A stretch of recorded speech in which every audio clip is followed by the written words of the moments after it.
الحمد للہ رب العالمین والصلاة والسلام علی اشرف الانبیاء والمرسلین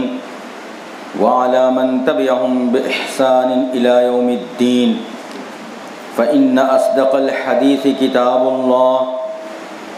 وخیر الہدی ہدی محمد صلی اللہ علیہ وسلم وشر الامور محدثاتها وكل محدثة بدعة وكل بدعة ضلالة وكل ضلالة في النار أما بعد فأعوذ بالله من الشيطان الرجيم بسم الله الرحمن الرحيم يا أيها الناس اتقوا ربكم الذي خلقكم من نفس واحدة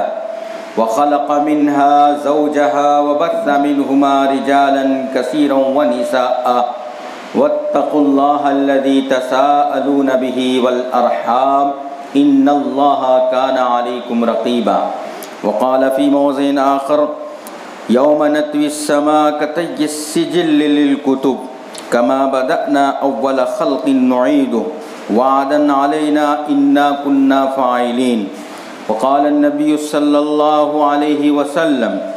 يبعث كل عبد على ما مات عليه۔ سب طرح کی تعریفیں، حمد و ثنا، کبریائی اور بڑائی اللہ رب العالمین کے لیے ہے، جو بڑا مہربان اور نہایت رحم کرنے والا ہے۔ درود و سلام ہو نبی اکرم صلی اللہ علیہ وآلہ وسلم پر، ان کے آل اور ان کے اولاد پر۔ معزز حاضرین، عمائدین شہر، نوجوانوں اور عزیز بچوں، خطبہ کے آغاز سے پہلے میں آپ لوگوں کے درمیان ایک وضاحت کر دوں کہ آج کا جمعہ 5 فروری 2021 کا جمعہ حافظ ابو بکر امین عمری حفظہ اللہ کا تھا، جو چنئی چار مینار مسجد کے چنئی چار مینار اہل حدیث مسجد کے امام ہے، ان کا خطبہ تھا۔ نہایت ہی خاص الخاص ان کے کوئی رشتہ دار سی ایم سی ہاسپٹل میں ایڈمٹ ہو گئے، پھر وہاں سے بھی ان کو نکالنا پڑا اور دوسرے ہاسپٹل ریفر کرنا پڑا، تو یہ جو مجبوری ان کے ساتھ آئی، اس وجہ سے مجبوراً آج کا خطبہ انہوں نے کینسل کیا، اور یہ اطلاع ہمیں 11 بجے آج ملا۔ تو اس وقت یہ وضاحت ضروری ہے کہ حسب اعلان جن کا اعلان ہوا تھا ان کے جگہ پر میں آج 11 بجے کے اطلاع کے بعد کھڑا ہوا ہوں۔ معزز حاضرین، ابھی دوران خطبہ قرآن کریم کی ایک آیت پڑھا اور نبی اکرم صلی اللہ علیہ وسلم کا ایک فرمان۔ اس آیت اور فرمان کے مطابق نچوڑ کہ ہم جو کچھ دنیا میں زندگی گزارتے ہیں، مومن ہو یا کافر، یہ دراصل آخرت کی کھیتی ہے جو ہم دنیا میں کماتے ہیں۔ اچھا عمل کریں، اللہ سبحانہ و تعالی ہمارے لیے اچھا اجر رکھا ہوا ہے، اچھا بدلہ رکھا ہوا ہے۔ برا عمل کریں، آخرت میں برے عمل کا اللہ رب العالمین جہنم کی شکل میں، عذاب کی شکل میں تیار کر رکھا ہے، حساب و کتاب ہوگا۔ لیکن یہ دنیا جو ہم کو اللہ رب العالمین نے دنیا میں نعمت کے شکل میں جو زندگی بخشی ہے، اور ساتھ ساتھ سارے لوگوں میں ایمان کی جو دولت ہمیں عطا کیا ہے، اس ایمان کی دولت کو سنبھالتے ہوئے نیکیوں کو اکٹھا کرنا اور اللہ رب العالمین کی عدالت میں پیشی ہونا، یہ بہت بڑا کمال کی بات ہے، کمال کی بات ہے۔ جو ہم نیکیاں حاصل کرتے ہیں، کماتے ہیں، ان کو بچا نہیں پاتے ہیں، حفاظت نہیں کر پاتے ہیں، اکارت ہو جاتی۔ تو آج کے خطبے کا عنوان یہ ہوگا کہ انسان اللہ رب العالمین کی عدالت میں کس حال میں آئے گا، ان کی پیشی کس طریقے سے ہوگی اللہ سبحانہ و تعالیٰ کے پاس۔ اس ضمن میں اس بات میں آپ لوگوں کے سامنے بات کروں گا انشاءاللہ۔ جو آیت ابھی تلاوت کیا، دوران خطبہ پڑھا، اللہ سبحانہ و تعالیٰ ارشاد فرماتا ہے یوم نطوی السماء کطی السجل للکتب، جس دن سور پھونک دی جائے گی، اس دن انسانوں کے جو رجسٹر ہیں نامہ اعمال لکھنے کے، بند کر دیا جائے گا، دیگر رجسٹر کی طرح۔ انسان کے اعمال لکھنے والے جو فرشتے ہوتے ہیں، وہ فرشتے ان کے رجسٹر کو بند کر دیں گے دیگر رجسٹروں کی طرح۔ اور اللہ سبحانہ و تعالیٰ اس کے بعد فرماتا ہے کما بدأنا اول خلق نعید، جس طرح ہم نے اس کو پہلی مرتبہ پیدا کیا، پھر ہم اس کو دوبارہ اٹھائیں گے. وعدن علینا، یہ ہمارا وعدہ ہے، اللہ رب العالمین کا وعدہ ہے. انا کننا فاعلین، اور ہم اس وعدے کو کر گزرنے والے ہیں، کرنے ہی والے ہیں اس وعدے کو. قرآن مجید کی آیت نبی اکرم صلی اللہ علیہ وسلم نے ارشاد فرمایا یبعث کل عبد علی ما مات علیہ، انسان جس حال میں ہوگا اسی حالت میں اس کو اٹھایا جائے گا. مطلب یہ ہے کہ انسان کے آخری اعمال موت سے پہلے اور موت کی جو کیفیت ہے، اچھی موت بری موت، یہ انسان ہم جانتے ہیں. ان کے چہروں کو جب ہم دیکھتے ہیں، دیدار کرنے کے لیے جاتے ہیں، اچھے لوگ رہتے ہیں، کافی لوگوں کی دعائیں ان کے ساتھ رہتی، کیا اچھے وقت میں اچھی موت مرا فلاں آدمی، چہرے میں نور ہے اس کے چہرے میں، طرح طرح کی جو کیفیت بیان کرتے ہیں یہ لوگ. دراصل یہ اس کا بڑا معنی رکھتا ہے. انسان جس طریقے سے زندگی گزارتا ہے، موت بھی اسی طریقے سے ان کو آتی ہے. یہ اللہ کا نبی کرم صلی اللہ علیہ وسلم کا فرمان ہے. لوگوں کو دھوکہ دیتے ہوئے، ایک دوسروں کو تکلیف دیتے ہوئے زندگی گزارے، ایک اس روئے زمین میں دوسروں کے تکلیف کا باعث بن کر کے زندگی گزارے، ان کی موت سے پتہ چل جاتا ہے یہ بندہ کامیاب ہے یا ناکام ہے. یہ اللہ کا دستور ہے، نبی اکرم صلی اللہ علیہ وسلم کا فرمان ہے. تو اس کے بعد ایک یہ مجموعی طور پر انسان ہونے کے ناطے، یہ مسلمان، ہندو، مسلم، مومن، کافر، یہ اس کے بغیر انسان ہونے کے ناطے نبی اکرم صلی اللہ علیہ وسلم نے فرمایا کہ جو عنوان ہے میرا کہ کس حال میں اللہ کے پاس آئے گا. نبی اکرم صلی اللہ علیہ وسلم نے فرمایا یحشر الناس یوم القیامہ، قیامت کے دن جو لوگ آئیں گے جھنڈ کی شکل میں، جماعت کی شکل میں، گروہ کی شکل میں، حفاتن عراتن غرلا، ننگے بدن، ننگے پیر اور غیر مختون، ختنہ نہیں کیے ہوئے ہوں گے. ایسے لوگ اللہ کی عدالت میں جماعت کے شکل میں آئیں گے، جماعت کے شکل میں آئیں گے. ام المومنین عائشہ رضی اللہ عنہا نبی اکرم صلی اللہ علیہ وسلم سے سوال کرتی ہیں کہ یہ کیفیت ہوگی تو لوگ ایک دوسرے کے ساتھ کیسے رہیں گے اس وقت، اے اللہ کے نبی صلی اللہ علیہ وسلم. اللہ کے نبی صلی اللہ علیہ وسلم نے فرمایا کہ یہ جو سوچ ہے اس سے کہیں زیادہ سخت سوچ میں لوگ مبتلا رہیں گے. میرا کیا بنے گا، میرا کیا ہوگا، میرے نامہ اعمال میں کیا لکھا ہوا ہے، میں جنتی ہوں دوزخی ہوں، میرا فیصلہ کیا ہوگا. سب کو یہی فکر لگے ہوئے رہے گی اور کوئی ایک دوسرے کی طرف دھیان نہیں دے گا. اگر دھیان بھی دے دے تو اس کا ذہن، دماغ، یہ سب خیال کوئی چیز نہیں رہے گا کہ ایک دوسرے کو میں دیکھوں. ایسے آئیں گے لوگ میدان محشر میں، اور پھر جب انسان ان کے جو اعمال ہوتے ان کے مطابق ہی اللہ رب العالمین فیصلہ کرے گا. آج کے خطبے میں دو گروہ کا ذکر کروں گا، ایک نیک گروہ کے کچھ آدمی اور دوسرے برے گروہ کے کچھ آدمی. یہ لوگ کیسا اللہ کی عدالت میں آئیں گے؟ سب سے پہلی بات، میدان محشر میں جب قبر سے اٹھیں گے، اسرافیل کے سور جو پھونکے جائیں گے، اٹھیں گے اور میدان محشر میں اللہ کی عدالت میں لپک پڑیں گے، دوڑ پڑیں گے. کچھ لوگ آئیں گے زخمی ہوں گے، ان کے بدن پر زخم بالکل ہرا تازہ ہوگا، خون نکل رہا ہوگا، اور ان کے خونوں میں خوشبو مشک کی جیسی، عنبر کی جیسی ایک دم زبردست خوشبو آ رہی ہوگی. اور ان کے دیکھا جائے تو ان کے جسم میں ابھی مار لگی ہے، چوٹ لگی ہے، زخمی ہو گیا ہے. ایسے لوگ آئیں گے اللہ کی عدالت میں. جب لوگ دیکھیں گے اس کو، اور اللہ کا اس کے اوپر جو فضل اور انعام یہ ہوگا کہ وہ کب کی دنیا سے رخصت ہوئے ہوں گے. اس دنیا میں جب دنیا میں رہے ہوں گے کہ ان کو بہت زمانہ پہلے ہی موت آ گئی ہوگی، لیکن یہ تو ابھی فریش ہے، تر و تازہ ہے ان کا زخم، ابھی خون زر رہا ہے، نکل رہا ہے ان کے بدن سے خون. یہ شہادت کی موت ہوگی. یہ وہ گروہ ہوں گے، وہ جماعت ہوں گی جو جامع شہادت کی موت ان کو نصیب ہوئی ہوگی. اور جو لوگ جامع شہادت پی لیتے ہیں، اللہ کے راستے میں شہید ہوتے ہیں، ان لوگوں کے متعلق اللہ سبحانہ و تعالیٰ نے ارشاد فرمایا وَلَا تَحْسَبَنَّ الَّذِينَ قُتِلُوا فِي سَبِيلِ اللَّهِ أَمْوَاتٌ، جو لوگ اللہ کے راستے میں قتل کیے گئے، شہید ہو گئے، مارے گئے، جامع شہادت پی گئے، ان کے متعلق یہ کبھی مت گمان کرو کہ یہ لوگ مر گئے ہیں. بل احیاء، بلکہ یہ لوگ زندہ ہیں. عندهم یرزقون، اللہ کے پاس، اور اللہ اس کو رزق پہنچاتے ہیں، کھلاتے پلاتے ہیں. کس طرح سے کھلاتے ہیں، کیسی وہ زندگی ہے ان کی قبر کے اندر، یہ ہم نہیں سمجھ سکتے. یہ قرآن کہتا ہے کہ تم نہیں سمجھ سکتے ہو اس چیز کو. تو ایسے موت میں شاندار، جاندار، قابل فخر اور بہترین موت اگر مانا جائے تو جام شہادت کی موت ہے۔ جام شہادت پی لینا یہ موت ہے جو کہ سب سے کیٹیگریز میں بھی جو عمدہ لوگ رہیں گے، سبھی لوگوں میں چھائے ہوئے رہیں گے کہ زخمی لوگ ہیں، ترو تازہ ہیں، فریش ہیں، ان کا بدن ابھی نہیں لگتا ہے کہ موت آئی ہوئی ہوگی، ایسا مارے ہیں خون نکل رہا ہے، سب سے بہترین موت ایسے لوگ شہید لوگ آئیں گے میدان محشر میں۔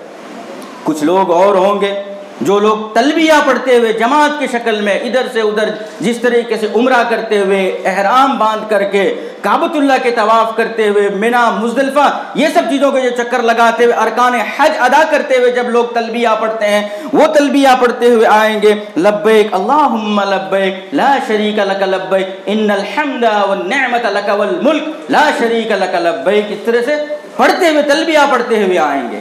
نبی اکرم صلی اللہ علیہ وسلم نے فرمایا یہ وہ لوگ ہوں گے جو لوگ حج کرنے کی نیت سے اپنے گھر سے حج ادائیگی حج کے لیے گئے یا عمرہ کرنے کے لیے گئے، اگرچہ کہ وہ کسی بھیڑ بھاڑ میں یا کوئی اور وجہ سے وہاں ان کی موت ہو گئی یا فطری موت آئی، تو یہ لوگوں اللہ کے عدالت میں اس انداز میں آئیں گے کہ تلبیہ پڑھ رہے ہیں، احرام کے کپڑے ان کے بدن میں باندھے ہوئے پہنے ہوئے ہیں، اس انداز سے اللہ کی عدالت میں وہ لوگ آئیں گے میدان محشر میں، اس طرح سے پیشی ہوگی۔ تو یہ بھی موت میں سے بہترین موت کی علامت ہے، یہ سب چیزیں جام شہادت، میدان عرفہ میں، مزدلفہ میں، منا میں، کعبۃ اللہ کے طواف میں کا چکر لگاتے سمے مکے کے اندر موت آتی ہے، کس نیت سے جاتے ہیں؟ کاروبار کی نیت سے نہیں، دنیاوی مفاد کی غرض سے نہیں، بلکہ اللہ کی رضامندی کے لیے حج کے فریضے کو ادا کرنے کے لیے انسان پہنچے، وہاں پر ان کو موت آ جائے، بہترین موت اور عمدہ موت نبی اکرم صلی اللہ علیہ وسلم نے فرمایا یہ دوسری کیٹیگری کے لوگ ہیں۔ اس طرح سے لوگ جو جمع ہوں گے اللہ کے پاس، ان لوگوں کی یہ حالت ہو، کچھ لوگ ایسے بھی آئیں گے اور کچھ لوگ ہوں گے میدان محشر میں، سارے لوگ جتنے مسلمان ہیں، انسان ہیں، سارے لوگ وہاں پر جمع ہوں گے، لیکن اس محفل میں، اس محشر کی محفل میں کچھ لوگ نمایاں ہوں گے، سب سے بلند گردن والے ہوں گے اور سب لوگوں میں چھا گئے ہوں گے۔ وہ لوگ دیکھتے ہی پتہ، عام طور پر جب کہیں کانفرنس، جلسہ یا اجتماعات ہوتے ہیں تو کوئی لوگ اسٹیج پر بیٹھتے ہیں اور وہ سب لوگوں میں نمایاں رہتے ہیں، کوئی دیکھے فلاں آدمی نظر آ جاتا ہے، یہ عزت کی نشانی ہے، یعنی ان کی عزت افزائی کی علامت ہے۔ ایسا ہی میدان محشر میں اسٹیج تو نہیں، لیکن کچھ لوگ جو ہیں دوسرے لوگوں کے سروں کے بنسبت ان کے سر اونچے رہیں گے، ان کے گردن بلند رہیں گے۔ اللہ کے رسول صلی اللہ علیہ وسلم نے فرمایا یہ اعجاز اور یہ عزت جو اللہ سبحانہ و تعالیٰ عطا کرے گا، یہ وہ لوگ ہوں گے جو دنیا کے اندر 5 وقت لوگوں کو اللہ کے لیے نماز کی خاطر اذان دیا کرتا تھا، نماز کو بلانے کے لیے اذان کی آواز بلند کیا کرتا تھا۔ یہ لوگ ہیں جو اللہ اس اعتبار سے عزت دیں گے۔ لمبی گردن ذلت کی نشانی نہیں بلکہ عزت کے الفاظ ہیں۔ لمبی گردن والے مطلب عزت دار لوگ ہوں گے، سب میں زیادہ عزت دار جو محشر میں لوگ ہیں، ان لوگوں میں نمایاں طریقے سے وہ جھلک اٹھیں گے، فلاں آدمی دیکھو نظر آ رہے ہیں، دیکھو ان کا چہرہ دکھ رہا ہے، کون لوگ ہیں؟ ہر آدمی سوال کریں گے، ہر آدمی پوچھیں گے، یہ وہ لوگ ہیں۔ عقیدہ توحید کی آواز مسجد میں بلند کیا کرتا تھا، اخلاص کے ساتھ اذان دیا کرتا تھا۔ آج ہم جو لوگ مؤذن رہتے ہیں، قدر کریں ان کی، احترام کریں، ان کا لحاظ رکھیں۔ ہم سمجھ جاتے ہیں یہ ملازم ہے، ذمہ دار ان کے ساتھ، اس جگہ نہیں اور بھی کئی جگہ جو ذمہ دار بنے ہوئے ہیں، قیامت کی سب نشانی ہے کہ ذمہ داری اپنے ٹھیک طریقے سے نہیں نبھانے والوں میں سے ایک یہ بھی ہے کہ اپنے ماتحتوں کے ساتھ، ملازموں کے ساتھ ان کا رویہ برابر نہیں رہے گا۔ ملازم سمجھیں گے اس کو، نوکر سمجھیں گے اس کو، ان کو کام کرنے والے سمجھیں گے۔ اللہ کے گھر کے اندر اللہ رب العالمین اپنے گھر کے خادموں کی عزت دیکھ کے میدان محشر میں سر بلند کر رہا ہے ان کا۔ یہ لوگ بھی کچھ لوگ میدان محشر میں، نبی اکرم صلی اللہ علیہ وسلم نے فرمایا المؤذنون اطول الناس اعناقا یوم القیامہ، اذان دینے والے لوگ، مؤذن سب میں زیادہ بلند گردن والے قیامت کے دن ہوں گے۔ یہ اللہ کی جانب سے اعجاز ہے، بلند یہ اعجاز ہے، عزت افزائی ہے، اور یہ اللہ سبحانہ و تعالیٰ مؤذنین کو اس انداز سے عزت دیں گے۔ کچھ لوگ آئیں گے میدان محشر میں، اور نیک لوگوں کی پوری جماعت کا ایک فہرست، پھر برے لوگوں کی بھی ایک فہرست، 2 فہرست میں آج کی بات میں، آج کے بیان میں ذکر کروں گا۔ کچھ لوگ اور آئیں گے، اللہ کے نبی اللہ رب العالمین جس کرسی میں بیٹھے ہوئے ہوں گے عرش پر، اس کے دائیں طرف ایک نور کا ممبر ہوگا، اس نور کے ممبر پر کچھ لوگوں کو اللہ رب العالمین بٹھائے گا، اور یہ لوگ بھی عزت دار لوگ سمجھے جائیں گے۔ سب لوگوں کی نفسی کی پڑی ہے، ہماری کیا حالت ہوگی، کیا نوبت ہوگی، ہم جنت جائیں گے، دوزخ جائیں گے، میرا نامہ اعمال سیدھے ہاتھ میں دیا جائے گا، الٹے ہاتھ میں دیا جائے گا، طرح طرح کی پریشانی میں لوگ مبتلا ہوں گے، ہر قسم کی نفسی کا عالم ہوگا۔ ایک بھائی اپنے بھائی سے بھاگے گا، ماں اولاد سے بھاگے گی، اولاد اپنے ماں سے بھاگیں گے، ایسا ہی میاں بیوی ایک دوسرے سے بھاگتے رہیں گے۔ یوم یفر المرء من اخیہ و امہ و ابی و صاحبتہ و بنی، کہ یہ ذکر کرتا ہے کہ اس دن ماں بیٹے کے ساتھ، بھائی بھائی کے ساتھ، رشتے ناتے کے ساتھ ایک دوسرے کو دیکھنا نہیں پسند کرے گا۔ لکل امرئ منہم یومئذ شأن یغنیہ، ہر آدمی کے لیے الگ شان ہوگا، جو اس کی شان اس کو بے نیاز کر دے، سب کی الگ الگ نوبت ہوگی، لیکن پرسکون اطمینان کے ساتھ اللہ سبحانہ و تعالیٰ کے کرسی کے دائیں جانب سیدھے ہاتھ کی طرف نور کے ممبر پر اطمینان کے ساتھ کچھ لوگ بیٹھے ہوئے ہوں گے، اچھے خاصے لوگ ہوں گے جو بیٹھے ہوں گے۔ اللہ کے رسول صلی اللہ علیہ وسلم نے فرمایا المقسطون، جو یہ وہ لوگ ہیں، دنیا میں یہ لوگ عہدے دار تھے، ذمہ دار تھے، امیر تھے وقت کے، اور لیڈر بنے ہوئے تھے گاؤں کے، انصاف پسند تھے، انصاف کرنے والے تھے۔ کسی قسم کا کوئی فیصلہ آتا، کوئی مسئلہ آتا، یہ اونچ نیچ، اتار چڑھاؤ، رشتہ غیر رشتہ، یہ سب نہیں دیکھا کرتے تھے، حق بات کی آواز بلند کیا کرتے تھے۔ ذمہ داری پر آ جانے کے بعد لوگوں کی امانتیں جو ان کے پاس رہتی تھی، جو آدمی لیڈر ہوتے ہیں، قائد ہوتے ہیں، امیر ہوتے ہیں، ذمہ دار ہوتے ہیں، حکم ہوتے ہیں، پوری امت کی امانت ان کے پاس رکھی ہوئی رہتی ہے، ہر چیز میں انصاف کیا کرتے تھے یہ لوگ، ہر معاملے میں انصاف کیا کرتے تھے یہ لوگ۔ اگر واقعات دیکھیں گے عہد نبوی اور صحابہ کرام کی زندگی کے بے شمار واقعات مل جاتے ہیں۔ الغرض انصاف پسند لوگ اس انداز سے اللہ رب العالمین ان کو عزت دے گا قیامت کے دن۔ المقسطون یوم القیامت علی منابر من نور عن یمین الرحمن، کہ انصاف پسند لوگ جو دنیا میں انصاف کیا کرتے تھے، ایسے نور کی ممبر پر بیٹھے ہوں گے جو رحمان کے دائیں جانب ہوگا۔ تو انصاف یہ بہت بڑی چیز ہے جو کہ ہم لوگوں میں زائل ہو جاتی ہے۔ یہ چیز جب ہم بڑے رہتے ہیں کسی جگہ کے، ہمارے قاضی ہیں، ذمہ دار ہیں، جماعت کی، جمعیت کی، تنظیم کی، مسجد کی، ٹرسٹ کی، کسی بھی چیز کی، حتیٰ کہ گھر کی بھی، کلکم راعٍ وکلکم مسئول عن رعیتی، اگر ایک باپ ہے اور ان کے انڈر میں ہماری مائیں، اولاد اور ہمارے بھائی یہ لوگ ہیں، ہم سب کے ذمہ دار باپ ہے،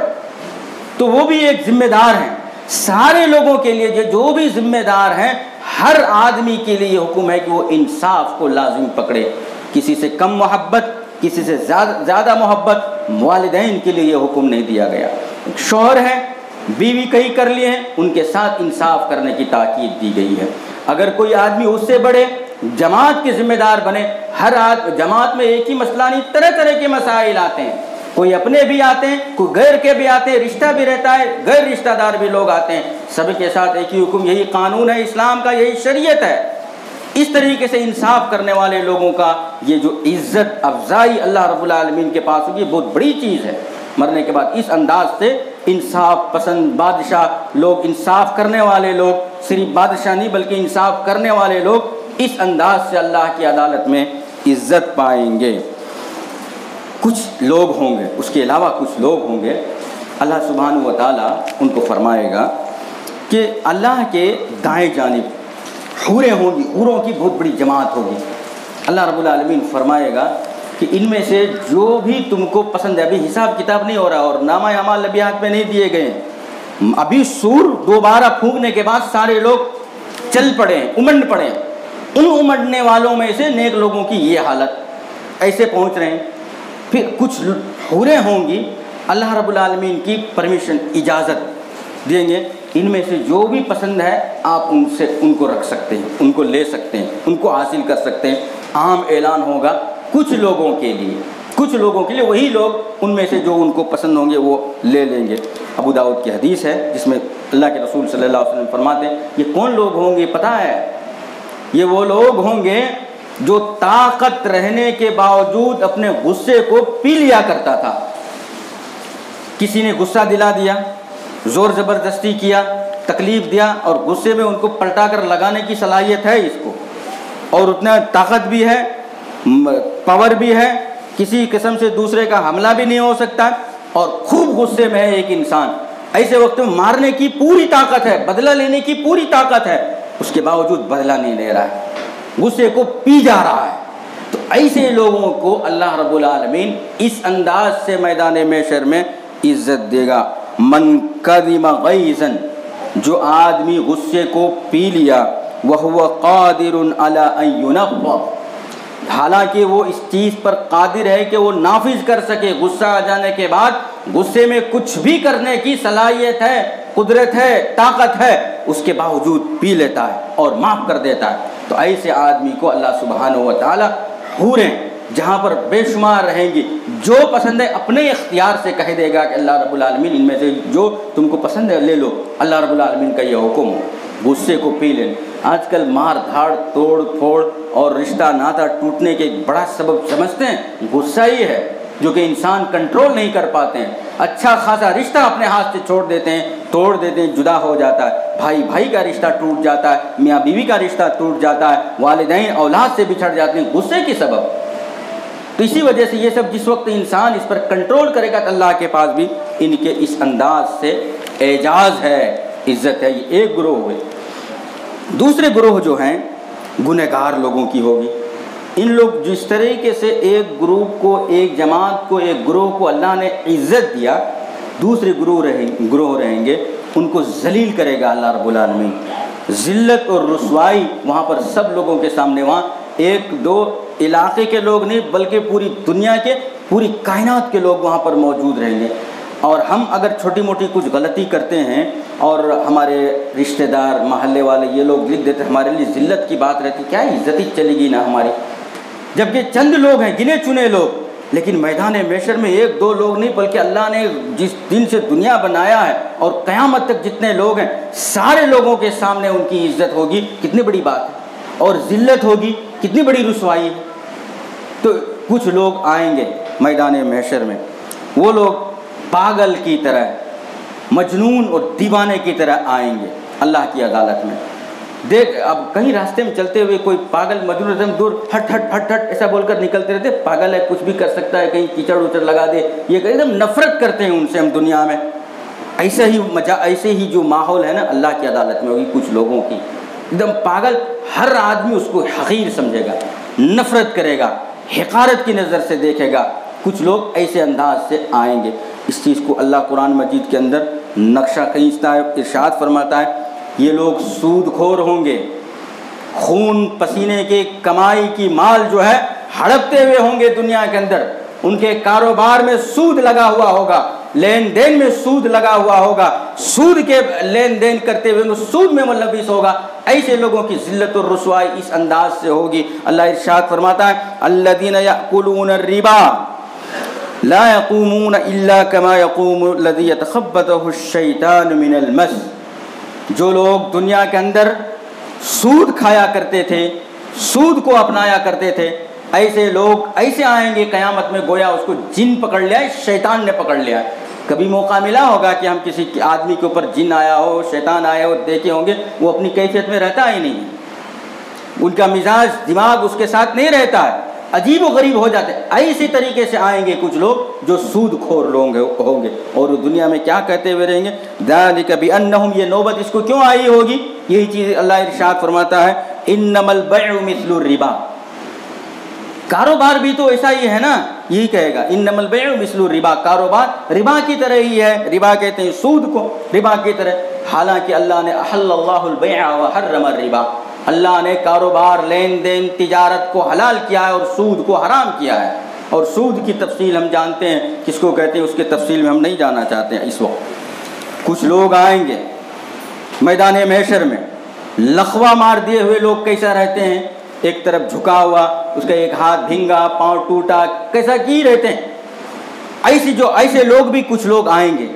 تو اس کے متعلق اللہ کے رسول صلی اللہ علیہ وسلم نے فرمایا کہ یہ لوگ جو ہے دو شادی والے لوگ رہیں گے،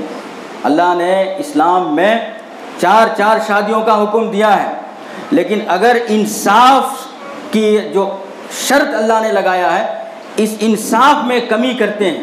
جتنا وقت ایک بیوی کے پاس دیتے ہیں اتنا ہی وقت دوسرے بیوی کے پاس دینے کا حکم ہے۔ جو چیز ہم ایک بیوی کو دیتے ہیں وہی چیز دوسری بیوی کو دینے کا حکم ہے۔ ذرہ برابر بھی انصاف میں کمی کرنے کا حکم نہیں۔ اگر ہم کمی 2 شادی ہے کمی کیے اور پھر اللہ کی عدالت میں گئے، یہی لقوہ مارے ہوئے حالات کو اللہ کے رسول صلی اللہ علیہ وسلم بیان کرتے اس انداز سے آئیں گے۔ کچھ گروپ جو لوگ اپنے بیویوں کے درمیان انصاف نہیں کیا کرتا تھا۔ کچھ لوگ ہوں گے جن کے چہرے میں گوشت ہی نہیں رہے گا، سوکھے ہوئے رہیں گے، ہڈی رہے گی، گویا کہ انہوں نے نوچ کر کے اپنے چہرے کو خراب کر لیا ہے، بالکل دیکھنے میں بد شکل، گندا، بدبودار، اس انداز سے ان کا چہرہ ہوگا۔ اللہ کے رسول صلی اللہ علیہ وسلم نے فرمایا یہ وہ لوگ ہوں گے جو طاقت رہنے کے باوجود بھیک مانگا کرتے تھے، دنیا کے اندر کما سکتا تھا، کوشش کرے تو اپنی پیٹ پال سکتا تھا، زندگی گزار سکتا تھا، لیکن اس کے باوجود ہاتھ لمبا کرتے رہتا تھا دوسروں کے پاس۔ اور ایک آدمی کو بے انتہا مجبوری ہے اور کسی کے پاس اپنی ضرورت کے تحت کچھ دیر کے لیے مانگے، یہ مضائقہ نہیں ہے اسلام میں، لیکن مضائقہ یہ ہے، حوصلہ توڑا اس کا ہے کہ انسان طاقت رکھنے کے باوجود ہاتھ لمبا کرے دوسروں کے پاس۔ ہمت افزائی نہیں کی اس کا، بلکہ ہمت کو توڑا ہے اسلام نے اور ابھارا ہے کہ یہ کام نہ کرے کوئی۔ اس کی تاکید کیا کہ کوئی آدمی ایک دوسرے کے ساتھ یہ بھیک مانگنے یا سوال کرنے، اس کی حوصلہ کو توڑا ہے اسلام نے۔ نبی اکرم صلی اللہ علیہ وسلم نے فرمایا المسألۃ کدن، کسی کے پاس جو ہم پوچھتے ہیں یہ ذلت ہے، رسوائی ہے دنیا کے اندر۔ المسألۃ، کسی کے پاس پوچھنا، سوال کرتے رہنا بار بار، ذلت اور رسوائی ہے۔ یکد بها الرجل وجهه، قیامت کے دن یہ رسوائی ان کے چہرے سے عیاں ہوگا۔ وہی چیز، گوشت نہیں رہیں گے، چہرہ بالکل خراب ہوگا۔ آج کل ہم دیکھتے ہیں چہرے میں اگر کسی کو مار پڑ جائے، ادھر ادھر مار پڑے تو اتنا عیب کی بات نہیں ہے، کسی کو ناک میں، کسی کو گال میں، پیشانی میں، کیا ہوا، کیسا مار لگ گیا، فوراً اسی جگہ پر نشان علامت جاتی، نظر جاتا، کیا ہو؟ یعنی اتنی ذلت اور رسوائی کے چہرے میں پورا کا پورا چہرہ میں گوشت ہی نہیں رہے گا، اور نوبت بھی ایسے نوچ کر انہوں نے اپنے چہرے کے گوشت کو ختم کر لیا۔ ایسے لوگ ہو، ایسے گروپ وہ ہوں گے، ایسے گروہ وہ ہوں گے جو بھیک مانگا کرتے تھے دنیا کے اندر۔ پھر اس کے بعد اور بھی کچھ لوگ آئیں گے جن کے سروں پر رسوائی کے، ذلت کے جھنڈے گاڑے ہوئے ہوں گے، ان کے سر کے اوپر جس طریقے سے موزن ہیں، عزت کے لیے ان کا سر بلند رہے گا، لوگ دیکھتے ہی پہچان جائیں گے یہ کتنی بڑی عزت ان کو ملی ہے، کون لوگ ہیں، کیا کام کرتے تھے، جس طرح سے سوچیں گے۔ ایسا ہی ایک رسوائی کی کچھ لوگوں کے سروں پر جھنڈے ہوں گے، جھنڈے کو دیکھتے ہی سارے محشر کے لوگ سمجھ جائیں گے ذلت کے جھنڈے، رسوائی کے جھنڈے۔ تو اللہ کے رسول صلی اللہ علیہ وسلم نے فرمایا یہ لوگ یہ عہدے اور منصب جو چاہ کر کے لیتے ہیں، لڑ جھگڑ کر کے عہدہ پر بیٹھ جاتے ہیں، منصب پر بیٹھ جاتے ہیں، اب بڑا آدمی بن جاتے ہیں، لوگوں کے لیڈر بن جاتے ہیں، لڑ جھگڑ کر کے، مانگ کر کے، طلب کر کے جو آدمی عہدے دار بن جاتا ہے، بڑا آدمی بن جاتا ہے، ایسے لوگوں کی ذلت و رسوائی اس انداز سے ہوگی اللہ کے پاس کہ ان کے سروں پر جو اللہ رب العالمین نے ایک جھنڈا گاڑ دیں گے، اور یہ جھنڈا انہا خزی و ندامہ، ذلت اور رسوائی کے یہ جھنڈے ہوں گے کہ جنہوں نے مانگ کر کے کسی عہدے پر بیٹھا، کسی منصب کو حاصل کیا، ایسے لوگ ہیں۔ کچھ لوگ آئیں گے ان کے ساتھ بے حساب سامان رہے گا، ساز و سامان، کھانے پینے کی دیگر بہت ساری چیزیں ہوں گے، اور یہ ذلت کے سارے لوگ دیکھیں کیا یار میدان محشر میں سب لوگوں کی حالت بگڑی پڑی ہوئی ہے، نفسی کا لگا ہوا ہے، یہ سامان پورا لے کر کے ادھر سے ادھر جاتے رہیں گے، بڑی ذلت کا موسم رہے گا، ماحول رہے گا وہ، اور سب لوگوں کے لیے ذلت اور رسوائی کی باعث بنا ہوا ہوگا وہ، ہر آدمی حقارت کے ساتھ دیکھیں گے، سب لوگ ہنسیں گے، سب کو اپنی پڑی ہے سامان لے کر کے ادھر سے ادھر کر رہے ہیں۔ یہ لوگ چور ہوں گے دنیا کے اندر، دنیا میں چوری کرتے ہوئے ہوں گے، ان لوگوں کا یہ انجام ہے جو کہ سامان کے ساتھ میدان محشر میں ہوں گے۔ بطور خاص نبی اکرم صلی اللہ علیہ وسلم نے فرمایا مال غنیمت میں خیانت کرنے والے لوگ ہوں گے۔ مال غنیمت امت کا پیسہ ہوتا ہے، چند ایک آدمی دو آدمی کا نہیں، ایسے جگہ پر بیت المال کا خزانہ ہوتا ہے مال غنیمت، وہاں پر خیانت کیے ہوں گے، وہاں کے مال کو لوٹے ہوئے ہوں گے، ایسے لوگوں کی ذلت و رسوائی اللہ سبحانہ و تعالیٰ اس انداز سے میدان محشر میں بنائے گا۔ آخری بات، کچھ لوگ آئیں گے، دنیا کی رنگریلیوں کو دیکھتا تھا، اچھے خاصے لوگ ہوں گے، لیکن اللہ اس کو جب اٹھائے گا اندھا ہوں گے، کچھ چیز نظر نہیں آ رہی ہوگی، اس کو کچھ نہیں دکھ رہا ہوگا، اور اللہ کی عدالت میں ہر آدمی کو بولنے کی صلاحیت دیا ہوا ہوگا کہ کچھ بھی ظلم کرے اللہ رب العالمین تم پوچھو اللہ سے، اور اللہ بھی کسی کے اوپر رائی کے دانے کے برابر، حتیٰ کہ جو چنگاری جلاتے ہیں اس میں فلیتا میں دھاگا ملاتے ہیں، وہ دھاگے کے برابر بھی اللہ کسی پر ظلم نہیں کرتا۔ اس وقت بندہ اللہ کے پاس سوال کرے گا کہ ہم تو دنیا کے اندر اچھے خاصے دیکھنے والے لوگ تھے، دنیا کی رنگیلیاں دیکھ رہے تھے، ایک دوسرے کو ہم سمجھتے تھے، جانتے تھے، لیکن یہ نوبت ہماری کیوں ہوئی؟ آج ہم کو تو کچھ نظر ہی نہیں آ رہی ہے، کچھ نہیں دیکھ پا رہے ہیں۔ اللہ رب العالمین کیا ارشاد ہوگا؟ آیت ہے قرآن مجید میں، وَمَنْ أَعْرَضَ عَنْ ذِكْرِي، جو آدمی میری بات یعنی اللہ کی بات آ جائے اور اس سے منہ موڑ لے، اس کا انجام ہوگا اندھے بن کر کے اللہ کے پاس آئے گا۔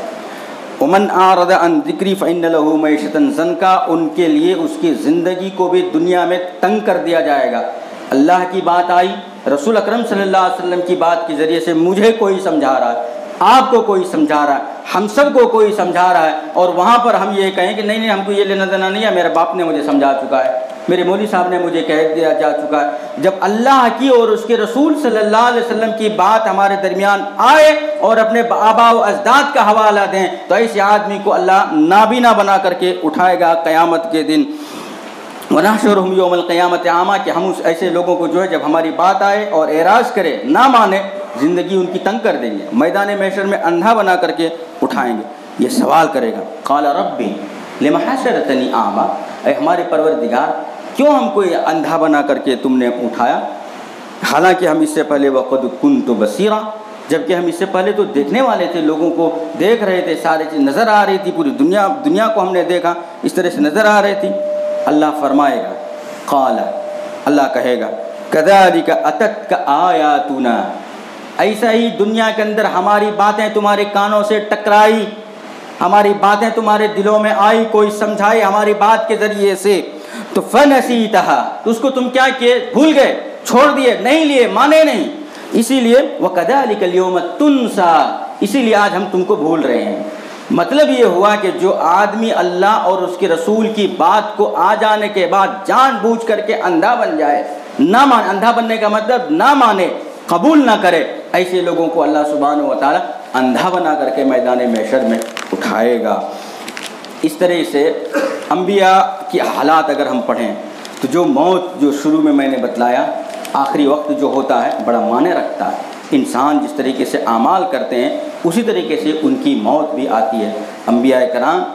حالانکہ معصوم عن الخطا ہوتے ہیں، انبیاء ان سے غلطی کا سرزد سوال ہی نہیں پیدا ہو سکتا، اس کے باوجود وہ اپنے زندگی میں جو دعا مانگا کیا کرتے تھے۔ یوسف علیہ السلام کو دیکھیں، عزیز مصر بنے ہوئے ہیں، بادشاہت کی کرسی پر بیٹھے ہوئے ہیں، کیا دعا کرتے ہیں؟ توفنی مسلما والحقنی بالصالحین، اے پروردگار مجھے مسلم والی موت دے اور نیک لوگوں کے صف میں مجھے میدان محشر میں اٹھا۔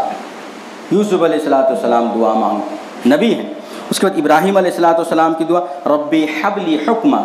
اے اللہ رب العالمین تو نے جو یہ حکومت یہ ابراہیم علیہ السلام جو نبی بنائے، حکومت امام بنائے قوم کی، یہ سب چیز دیے، ٹھیک ہے۔ والحقنی بالصالحین،